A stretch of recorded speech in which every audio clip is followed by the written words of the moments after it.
Hey, what's up, everybody? Today, well, we're not doing a figure war because I don't have the patience to do that right now. But maybe we're doing like a figure skirmish. I don't know. I just got the new, relatively new, I guess at least, Mondo, Creature from the Black Lagoon here on the left, and wanted to replace this old Sideshow version that I had. I just looked up how old that Sideshow version is because I was like, oh yeah, that came out in like 2010 or something. It came out in like 2003, I think.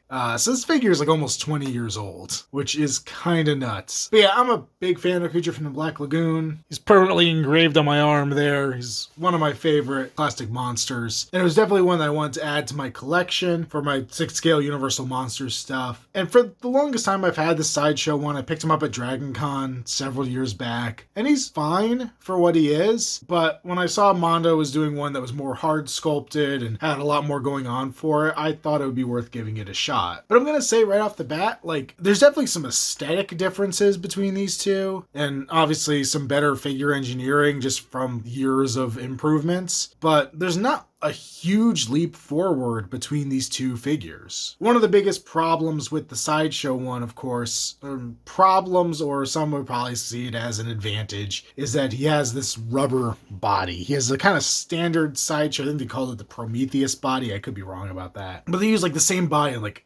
90% of their figures back in the day. And they put this kind of rubber coating on top of it. Or it's not even like a coating, it's almost like a rubber clothing, I guess, that makes it fit more with like a guy in a suit type deal. The body underneath is green to kind of color match everything, so if you do see seams in it, it's not super annoying looking. But this new one from Mondo is all hard sculpted. It has kind of more what you'd think of as, you know, what you'd see in a traditional like 6 or 7 inch figure. Because he doesn't have clothes on that would need to be soft goods, it's all just kind of like the underbody kind of deal, I guess. But yeah, obviously there is a big height difference here. I don't have the stand for the Sideshow. I actually don't have any accessories. The Sideshow version came, I guess, originally with a Sideshow stand and the mummified creature hand, and I don't have either of those. I don't know, flipping them around, I'm like not seeing the level of improvement that I want to see. Not that I have really complaints about this new figure, but it is interesting. I was expecting, you know, a much bigger difference between the two, but a lot of the same details are captured. They have the same kind of scaly look. They got the fin on the back. They got all the different gill features in the head and everything. The hands are similarly detailed.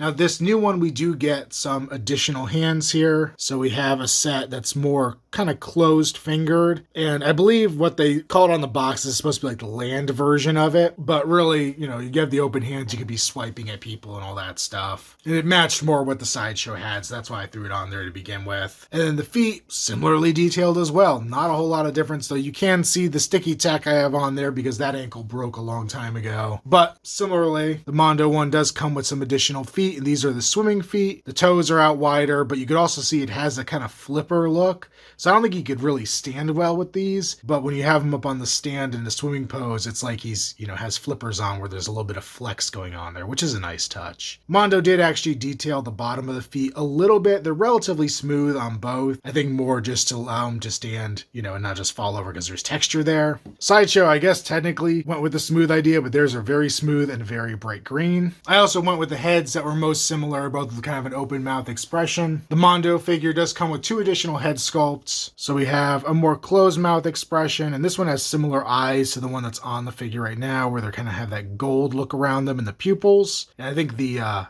gills are kind of expanded out a little bit more on the side of the head. And then we have this alternate head, which they call the swimming head. So this is more like what Rico Browning wore as opposed to like the Ben Chapman suit. And this kind of has, I guess, what would be like goggles underneath, or, you know, a swim visor underneath the mask. So the eyes are blacked out. They're a little smaller, and the gills are kind of more tucked into the side. So it's kind of a neat thing to add in here. I really wanted to do this one because I wanted to have like a Rico Browning version of the creature swimming. And I may still go with these options for the swimming pose, but the bright yellow eyes on the default heads are so much cooler looking that I'm a little torn on what I want to display it with. The Mondo figure also does come with the mummified, petrified, fossilized, that's the word, claw. So this looks really nice. It looks larger than the one that I saw in pictures of the Sideshow. The Sideshow, I think, just literally just the hand, and even that was a bit small. So this has a little bit of the forearm in there too. Looks really nice. And then the other piece it comes with is this stand. It's really plain on the bottom, kind of a slightly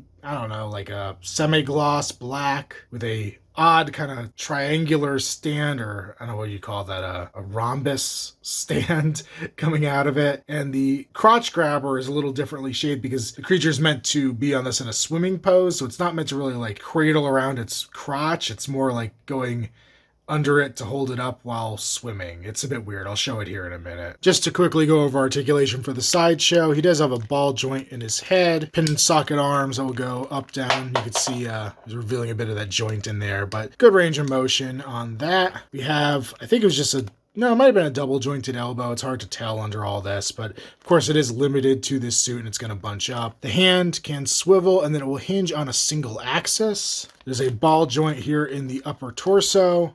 There's also kind of a ball joint in the lower torso, but it's a bit more limited. These can all kind of, hinge side to side, go back, forward, all that good stuff. Legs will kick forward, back, as well as out to the side. There's an upper thigh swivel, double jointed knee, and the ankle is on a hinge, and I think it will pivot a little bit.